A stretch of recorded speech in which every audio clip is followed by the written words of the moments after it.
Doctor Mohammad Yunus এখন মোটামুটি একটা ভালো সফর সঙ্গে নিয়ে উনি কিন্তু এই যে ইতালিতে গেছেন রোমে, সেখানে একটা আন্তর্জাতিক সম্মেলনে উনি যোগ দিবেন এবং এই সম্মেলনটা হচ্ছে FAO, food and agriculture organisation, এরকমই তো তারা কি জানি একটা সম্মেলন করছে। তো সেইখানে যোগ দেওয়ার জন্য ডক্টর মোহাম্মদ ইউনূস উনি বাংলাদেশের সরকার প্রধান হিসেবে উনি গিয়েছেন।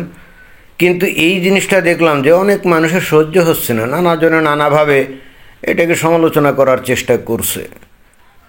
আর বাংলাদেশের মানুষ তারা তো কারো ভালো দেখে না, ভালো দেখতে পারে না, এবং একই সঙ্গে প্রচণ্ড রকম পরশ্রীকাতর এবং হিংসুক।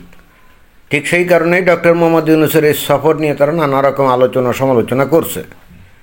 তো তার মধ্যে অন্যতম আলোচনা বা সমালোচনা, আসলে আলোচনা না, আলোচনা হচ্ছে জাস্ট গঠনমূলকভাবে কোনো সিদ্ধান্তে যাওয়ার জন্য, আর সমালোচনা হলো নেতিবাচক অর্থে। তো এক নম্বর যে সমালোচনা যেটা দেখলাম করছে সেটা হলো যে এই যে FAO এই অর্গানাইজেশন যে সম্মেলন করছে, এটা এমন কোনো গুরুত্বপূর্ণ সম্মেলন না যে সেখানে সরকার প্রধান বা রাষ্ট্রপ্রধানকে যেতে হবে, এবং ওই সম্মেলনে অন্য কোনো রাষ্ট্রপ্রধান বা সরকার প্রধান গেছে বলে শোনাও যায় না। তো এই হেতু যারা নাকি সমালোচনাকারী অর্থাৎ হিংসুক, তারা বলছে ডক্টর মোহাম্মদ ইউনূসের মানে বিদেশ ভ্রমণের একটা নেশা, সুযোগ পাওয়া মাত্রই উনি চলে যান, সেখানে যাওয়া দরকার হোক আর না হোক।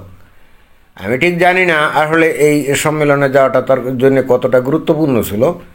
নিশ্চয়ই গুরুত্বপূর্ণ ছিল, না হলে উনি গেলেন কেন, তাই না? তো এইটা নিয়ে তারা নানা রকম আলোচনা সমালোচনা করছে। আমি জানি না বাংলাদেশের মানুষ এইভাবে সমালোচনা করে কি ফায়দা তারা উসুল করে। দুই নম্বর যে সমালোচনা সেটা হচ্ছে এই যে খবর বের হয়েছে ওইখানে নাকি ওই যে ইতালির যে প্রধানমন্ত্রী জর্জিনা মেলোনি, তাই না? জর্জিনা মেলোনি দেখতে কিন্তু সুন্দরী। তো এই জর্জিনা মেলোনির সাথে নাকি ডক্টর মোহাম্মদ ইউনূসের কোনো সাক্ষাৎ এটা হবে না। তো তাদের বক্তব্য হচ্ছে এটা কেমন কথা, ডক্টর মোহাম্মদ ইউনূস বাংলাদেশ থেকে সরকার প্রধান হিসেবে যাবেন, তো সেই হেতু ওই ইতালির সরকার প্রধান জর্জিনা মেলোনি তার সঙ্গে দেখা করবেন না, এইটা তো খুব ভালো কথা না।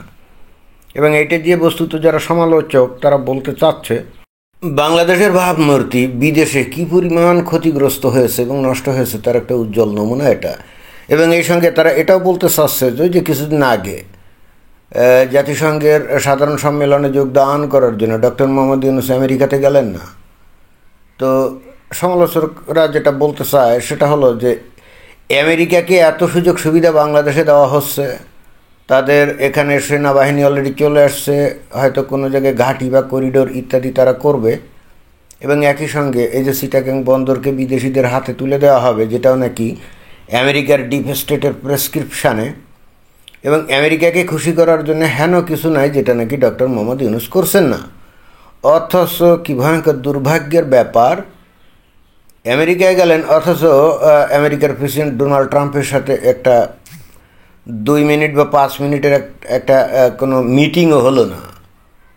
এবং তারপরে দেখা গেল যে ওই ডোনাল্ড ট্রাম্পের সাথে তার একটা ছবি পরবর্তীতে নানাজনে নানা কথা বলছে, এইটা ডক্টর করে বা আর্টিফিশিয়াল ইন্টেলিজেন্স দিয়ে তৈরি করে এগুলো করছে। এখন কি জানি ঘটনা কি জানি তো না, তবে ট্রাম্পের সাথে যে মিটিং সেটিং হয় না সেটা নিশ্চিত। তো এইটা মানে যারা নাকি ওই যে সমালোচক তারা বলতে চাচ্ছে এটা তো খালি ডক্টর মোহাম্মদ ইউনূস না, গোটা বাংলাদেশকেই অপমান করা।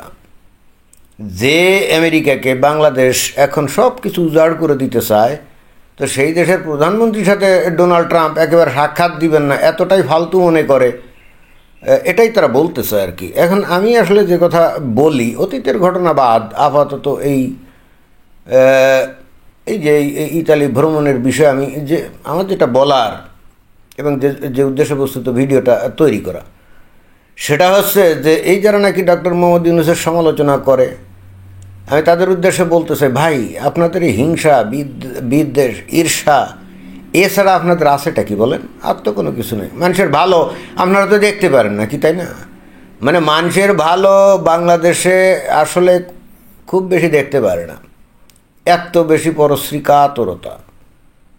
আপনাদের কি চোখে পড়ে না ডক্টর মোহাম্মদ ইউনূসের বয়স এখন 87, 86, 87 এরকম। এইরকম একটা বয়সে এরকম দীর্ঘমেয়াদে বিমান ভ্রমণ এবং বিভিন্ন দেশে ভ্রমণ, এটা অত্যন্ত কষ্টসাধ্য। অথচ ডক্টর মোহাম্মদ ইউনূস এই 86, 87 বছর বয়সে একেবারে ইয়াং ম্যানের মতো উনি এনজয় করছেন, পৃথিবীর বিভিন্ন দেশে যাচ্ছেন। তো এইটা কি খুব প্রশংসাযোগ্য একটা বিষয় না? আপনারা তো সেটা করেন না। আর 2 নম্বর বিষয়টা হচ্ছে যে উনি ইতালিতে গেছেন FAO এর একটা সম্মেলনে, তো ওনার ফোকাস তো সেটাই থাকবে। ওখানে বাংলাদেশের জন্য উনি কী আনবেন তা আমি অবশ্য জানি না, নিশ্চয়ই কিছু আনবেন, নইলে উনি গেছেন কেন কোটি কোটি টাকা খরচ করে বাংলাদেশ থেকে। কিন্তু সেখানে গেলে পরে এই যে জর্জিনা মেলোনি তার সাথে তার সাক্ষাৎ হবে না, এইটা ডক্টর মোহাম্মদ ইউনূসের ব্যাপার সমালোচনার তো আমি কিছু দেখি না। বরং আমার কাছে তো মনে হয় যে এটা দুর্ভাগ্য এই জর্জিনা মেলোনির, যে ডক্টর মোহাম্মদ ইউনূসের মতো একজন মহান ব্যক্তির সাথে তার সাক্ষাৎ হচ্ছে না। এখানে জর্জিনা মেলোনি কি ডক্টর মোহাম্মদকে সাক্ষাৎকার দিবে না? আমার তো মনে হয় উল্টে জর্জিনা মেলোনি মনে হয় যে বহু চেষ্টা করছে ডক্টর মোহাম্মদ ইউনূসের সাথে সাক্ষাৎ করার জন্যে। তো ডক্টর মোহাম্মদ ইউনূস বলছে আমার স্কেডিউল খুবই কঠিন, টাফ, এখানে 1 মিনিট বা 1 সেকেন্ড সময় দেওয়ার মতো সময় আমার হাতে নাই। অতএব জর্জিনা মেলোনির সাথে এই ডক্টর মোহাম্মদ ইউনূস স্বাক্ষর করবেন, আমার কাছে তো এটাই মনে হয়। এইটাকে উল্টো করে এই যে বাংলাদেশে খবর ছাপাচ্ছে কেন? তাহলে কতটা এরা পরশ্রী কাতর এবং হিংসুক দেখছেন। এবং যদি ভিন্ন একটা অ্যাঙ্গেল থেকেও দেখা হয়, তাহলে বর্তমানে বাংলাদেশে তো মুমিন মুসলমান তৌহিদি জনতার একেবারে অবাধ রাজত্ব। মনে হয় যে বাংলাদেশে এখন ইসলামী শাসন চলছে, তাই না? তো এই মতো অবস্থায় বাংলাদেশের তৌহিদি জনতাকে শান্ত করতে হলে ডক্টর মোহাম্মদ ইউনূসকেও তো ইসলামী বিধিবিধান মেনে চলতে হবে, তাই না? তো সেই হেতু এই যে জর্জিনা মেলোনি হয়তো ডক্টর মোহাম্মদ ইউনূসের সাথে সাক্ষাৎ করতে চাইছিল, ডক্টর মোহাম্মদ ইউনূস কিন্তু এটা প্রত্যাখ্যান করছে। কেন? কারণ এই জর্জিনা মেলোনির সঙ্গে দেখা হলে ওই যে হাত দিয়ে হ্যান্ডশেকটেক করা লাগতো না, তারপরে কত কথাবার্তা বলা লাগতো। এখন জর্জিনা মেলোনি হলো ইহুদি নাসারা কাফেরদের একটা নারী, তাও আবার বেপর্দা। এখন ডক্টর মোহাম্মদ ইউনূস যদি তার হাতে হাত দিয়ে এই হ্যান্ডশেকটেক করতেন, সেটা কি বাংলাদেশের তৌহিদি জনতার বুকে রক্ত ঝরাতো না? বস্তুত ওইটা এড়ানোর জন্যই তো ডক্টর মোহাম্মদ ইউনূস জর্জিনা মেলোনিকে সাক্ষাৎকার দিচ্ছে না। তো এটা তো বাংলাদেশের জন্য গর্বের ব্যাপার, অহংকারের ব্যাপার, তাই না? আর জর্জিনা মেলোনি হেন কী হলো যে তার সাথে ডক্টর মোহাম্মদ ইউনূসের সাক্ষাৎকার দিতেই হবে? জর্জিনা মেলোনি কি নোবেল পুরস্কার পেয়েছে? না, পায় নাই। শান্তির জন্য ডক্টর মোহাম্মদ ইউনূস পেয়েছে। তো তাহলে এখানে ইজ্জত, মান, সম্মান, মর্যাদা কার? ডক্টর মোহাম্মদ ইউনূসের। আকাশচুম্বী তার দ্বারে কি জর্জিনা মেলোনি পাত্তা পায়? তাহলে ডক্টর মোহাম্মদ ইউনূস কেন জর্জিনা মেলোনিকে সাক্ষাৎকার দিতে যাবে? আমি ঠিক বুঝলাম না বাংলাদেশের মানুষ এত বেশি হিংসুক আর ঈর্ষাপরায়ণ হলে কি এরা আসলে তো তাই না? তো এরা কীভাবে আসলে ভবিষ্যতে টিকে থাকবে আমি ঠিক বুঝি না। তো এটাই ছিল বক্তব্য। ধন্যবাদ।